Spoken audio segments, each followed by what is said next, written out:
शांत, सनातन, अप्रिय, प्राणों से परे, निष्पाप, मोक्ष रूप परम शांति देने वाले ब्रह्मा, शंभु और शेष जी निरंतर सेवित, वेदांतों के द्वारा जानने योग्य, सर्वव्यापक, देवताओं में सबसे बड़े, माया से मनुष्य रूप में दिखने वाले, समस्त पापों को हरने वाले, करुणा की खान, रघुकुल में श्रेष्ठ तथा राजाओं के शिरोमणि राम कहलाने वाले जगदीश के चरणों में मैं वंदन करता हूँ।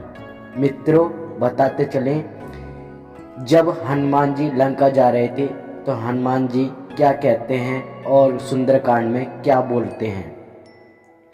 हे रघुनाथ, मैं सत्य कहता हूँ और फिर आप सबके अंतर आत्मा ही हैं, सब जानते ही हैं कि मेरे हृदय में दूसरी कोई इच्छा नहीं है। हे रघुकुल श्रेष्ठ, मुझे अपनी निर्भरा पूर्ण भक्ति दीजिए और मेरे मन को काम आदि दोषों से रहित कीजिए।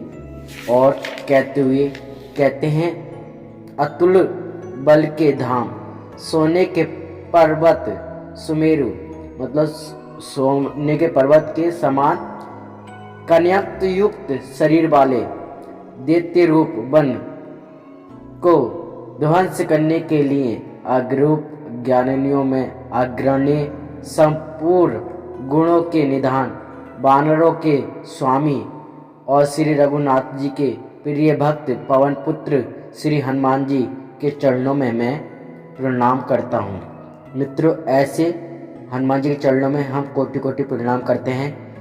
जामवन के सुंदर वचन सुनकर हनुमान जी हृदय को बहुत ही भाए और बोले, हे भाई, तुम लोग दुख सहकर, कंद मूल फल खाकर तब तक मेरी राह देखना जब तक मैं सीता जी को देखकर लौट नहीं आऊं।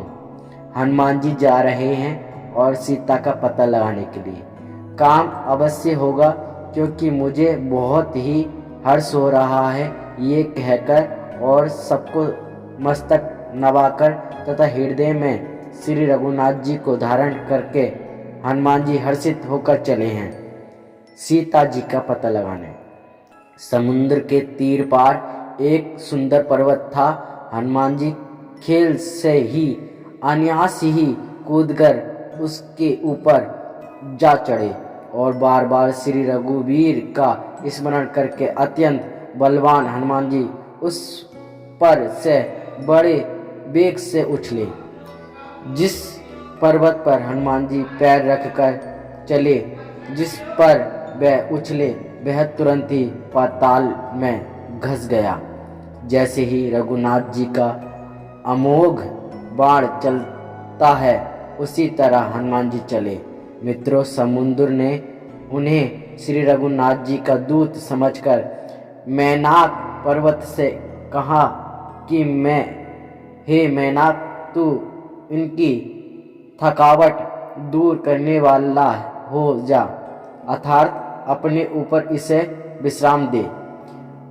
हनुमान जी उसे हाथ से छू दिए, फिर प्रणाम करके कहा, भाई, श्री रामचंद्र जी का काम किए बिना मुझे विश्राम कहाँ। हनुमान जी ने कहा, मित्रों, मैं जब तक श्री राम जी का काम नहीं करूँगा तो मुझे आराम नहीं मिलेगा। तभी और हनुमान जी और देवताओं ने कहा, देवताओं ने पवन पुत्र हनुमान जी को जाते हुए देखा। उनकी विशेष बल बुद्धि को जानने के लिए, परीक्षा लेने के लिए उन्होंने सुरसा नामक सर्प की माता को भेजा।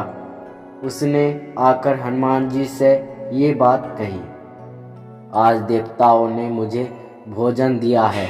ये वचन सुनकर पवन कुमार हनुमान जी ने कहा, श्री राम जी का कार्य करके मैं लौट आऊं और सीता जी की खबर प्रभु को सुना दूं, तब मैं आकर तुम्हारे मुंह में घुस जाऊंगा, तुम मुझे खा लेना। हे माता, मैं सत्य कहता हूँ, अभी मुझे जाने दें। जब किसी भी उपाय से उसने जाने नहीं दिया, तब हनुमान जी ने कहा, तो फिर मुझे खा ले। उसने योजन भर 4 कोस में मुंह फैलाया, तब हनुमान जी अपने शरीर को उससे दुगना बढ़ा लिए। उसने 16 योजन का मुख किया। हनुमान जी तुरंत ही 32 योजन के हो गए। जैसे जैसे सुरसा मुख का विस्तार बढ़ाती थी, हनुमान जी उसका दुगना रूप दिखाते थे। उसने 100 योजन 400 कोस का मुख किया, तब हनुमान जी बहुत ही छोटे रूप धारण कर लिए और उस राक्षसी के मुंह में घुस गए। और मुंह में घुसने के बाद जी हाँ, हनुमान जी स्वयं बाहर निकल आए कान के द्वारा और कहा, आपकी इच्छा पूरी हो गई, मैं आपका भोजन बन गया, अब मुझे जाने दीजिए। और वह उसके मुख में घुसकर तुरंत फिर से बाहर निकले आए और उससे फिर सिर नवाकर विदा मांगने लगे। उसने कहा, मैंने तुम्हारी बुद्धि का बल भेद पा लिया है, जिसके लिए देवताओं ने मुझे भेजा था। जाइए, आप सफलतापूर्वक श्री राम जी का काज करेंगे। तुम श्री राम जी का सब कार्य करोगे, क्योंकि तुम बल बुद्धि भंडार हो। ये आशीर्वाद देकर वह चली गई। तब हनुमान जी हर्षित होकर चले। मित्रों, आगे वीडियो देखना चाहते हो तो इस चैनल को सब्सक्राइब कर लें और वीडियो और सुना देंगे हनुमान जी की। जय श्री राम, जय हनुमान जी की।